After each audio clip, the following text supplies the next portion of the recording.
നമസ്കാരം എല്ലാ കുട്ടികൾക്കും മറ്റൊരു വീഡിയോയിലേക്ക് എല്ലാവർക്കും സ്വാഗതം. നമ്മുടെ കീം എക്സാം 2024 ആപ്ലിക്കേഷനൊക്കെ വിളിച്ചിട്ടുണ്ട്. ഈ മാസം ഏപ്രിൽ മാസം 17-ാം തീയതി വരെയാണ് എൻ്റെ ലാസ്റ്റ് ഡേറ്റ്. കുട്ടികളൊക്കെ കുറച്ച് പേരൊക്കെ അപ്ലൈ ചെയ്ത് തുടങ്ങിയിട്ടുണ്ട്. ചിലർ ഇതിനെക്കുറിച്ച് ചിന്തിക്കുന്നേ ഇല്ല. ചിലർ ചിന്തിക്കുന്നത് ഇങ്ങനെയാണ്, നീറ്റ് എക്സാം മാത്രമേ ഞാൻ എഴുതുന്നുള്ളൂ, കീമിനെ തൊടുന്നില്ല. അതൊരു ചെറിയൊരു മണ്ടത്തരമാണ്. ഒരിക്കലും അങ്ങനെ ചെയ്യരുത്.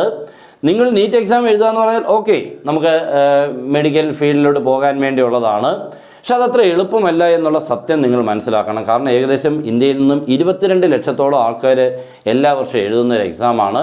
അപ്പോൾ അതിനുള്ളിൽ നിന്ന് നമുക്ക് കിട്ടത്തില്ലെന്നല്ല, കിട്ടാൻ വളരെ വളരെ ബുദ്ധിമുട്ടാണ്. അതുകൊണ്ട് അയാളെ മാത്രമാക്കാതെ കീമൂടെന്ന് എഴുതിയിട്ടേര്. കാരണം എന്തെങ്കിലും കാരണവശാൽ അവിടെ കിട്ടിയില്ലെങ്കിൽ പോലും നിങ്ങൾ ഇതിന് എവിടെന്നെങ്കിലും നമുക്ക് ഏതെങ്കിലും ഒരു കോളേജിൽ കിട്ടാനുള്ള വകുപ്പ് ഉണ്ടാക്കിയെടുക്കണം. ഓക്കെ, ഇപ്പോൾ B.Pharm-ന് നമുക്ക് അഡ്മിഷൻ വേണമെങ്കിൽ പോലും കീം എക്സാം വേണം. അതുകൊണ്ട് എല്ലാവരും എഴുതാൻ ശ്രമിക്കുക. ഇനി ഇപ്പോഴത്തെ പ്രത്യേക രീതി അനുസരിച്ച് ഈ വർഷം തൊട്ട് നമുക്ക് ഒന്നുകിൽ രാവിലെ അല്ലെങ്കിൽ ഉച്ചയ്ക്ക് ഏതെങ്കിലും ഒരു സമയത്ത് എഴുതിയാൽ മതി. ആകെ 3 മണിക്കൂറത്തെ എക്സാമേ ഉള്ളൂ. പരിപാടി കഴിഞ്ഞിട്ട് എളുപ്പം പോരുകയും ചെയ്യാം. ഓക്കെ, കഴിഞ്ഞ വർഷം വരെ അങ്ങനെയല്ലായിരുന്നു. രാവിലെയും ഉച്ചയ്ക്കും എല്ലാം എഴുതി ആകെ ബുദ്ധിമുട്ടിയായിരുന്നു. അപ്പോൾ അതൊക്കെ ഒഴിവാക്കിയിട്ടുണ്ടല്ലോ. അതുകൊണ്ട് എല്ലാവരും എഴുതാൻ ശ്രമിക്കുക.